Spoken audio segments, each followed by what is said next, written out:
Hello guys, ഇന്ന് വളരെ speciality ഉള്ളൊരു വ്ളോഗാണ്. നമ്മുടെ താര ബേബിയുടെ ബാപ്റ്റിസം വ്ളോഗാണ്. ആസ് യൂഷ്വൽ നിങ്ങൾ എല്ലാവരും അറിഞ്ഞിട്ടുണ്ടാവും. നമ്മുടെ ഐശ്വര്യ മാമിന്റെയും നിതിഷ് സാറിന്റെയും ബേബിയെ താരയുടെ ബാപ്റ്റിസം വ്ളോഗാണ്. നമ്മ ആഷ് സിഗ്നേച്ചറിലെ സ്റ്റുഡൻസ് ആയതുകൊണ്ട് നമുക്കുണ്ടായിരുന്നു കേട്ടോ. ഈവനിങ് ആയിരുന്നു പ്രോഗ്രാം ഉണ്ടായിരുന്നത്. അപ്പൊ ഞങ്ങൾ ഊബർ ഒക്കെ വിളിച്ച് അവിടെ പ്രോഗ്രാമിലെ സ്പോട്ടിലേക്ക് എത്തിയിട്ടു. അങ്ങനെ വെൽക്കം ഡ്രിങ്ക് ഒക്കെ കുടിച്ച് കുറച്ച് നേരം ടൈം കഴിഞ്ഞപ്പോഴേക്കും നമ്മുടെ കുഞ്ഞി ലിറ്റിൽ താരയുടെ മാസ് എൻട്രി ആയിരുന്നു കേട്ടോ. And the family frame was so beautiful. പിന്നെ അത് മാത്രമല്ല വേറൊരു സ്പെഷ്യാലിറ്റിയും കൂടി ഉണ്ടായിരുന്നു. മാമിന്റെയും സാറിന്റെയും വെഡിങ് ആനിവേഴ്സറിയും കൂടി ആയിരുന്നു കേട്ടോ. അപ്പൊ 2 സ്പെഷ്യാലിറ്റീസ് ഉള്ള ബ്യൂട്ടിഫുൾ ഡേ ആയിരുന്നു അന്ന്.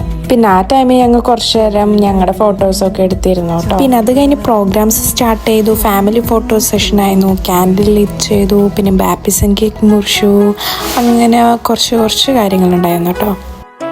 ബോർഡിൽ എഴുതുന്നൊരു പരിപാടി നടന്നു. ബോയിയാണോ കേളാണോ അങ്ങനെ അന്നും എഴുതി കേളാണ്. പിന്നെ സാറിന്റെ വക മാമിന് ഒരു ഗിഫ്റ്റ് ഉണ്ടായിരുന്നു. പിന്നെ ആനിവേഴ്സറി കേക്ക് മുറിച്ചു. പിന്നെ ഒരു സ്പെഷ്യൽ സൂപ്പർ ഡാൻസ് ഉണ്ടായിരുന്നു. പിന്നെ ഡാൻസ് പെർഫോമൻസ് നമുക്ക് വളരെയധികം അൺഎക്സ്പെക്റ്റബിൾ ആയിരുന്നു കേട്ടോ. പിന്നെ താര ബീവിനെയും കൂട്ടിയുള്ള ഡാൻസും കൂടി ഉണ്ടായിരുന്നു. പിന്നെ അതുകൂടാതെ വേറൊരു സർപ്രൈസ് ഉണ്ടായിരുന്നു. നമുക്കൊരു സ്പെഷ്യൽ ഗസ്റ്റ് ഉണ്ടായിരുന്നു. നമ്മുടെ ശില്പ മാം ആട്ടോ. ഞങ്ങൾക്ക് എല്ലാവർക്കും അറിയുന്ന ശിലുഗ്രം. ഐശ്വര്യ മാമും ശില്പ മാമും പിന്നെ ഫുൾ ഫാമിലി ആ ഒരു ഫ്രെയിം വന്നപ്പോൾ വളരെയധികം ബ്യൂട്ടിഫുൾ ആയിരുന്നു. അവർക്ക് എന്തോ ഭയങ്കര സന്തോഷമായിട്ടത് കണ്ടു. പിന്നെ നമ്മൾ ഷിലു മാമായിട്ട് ഫോട്ടോസ് ഒക്കെ എടുത്തു. പിന്നെ അത് കഴിഞ്ഞ് അനു മാമും ഫാമിലി ഉണ്ടായിരുന്നു.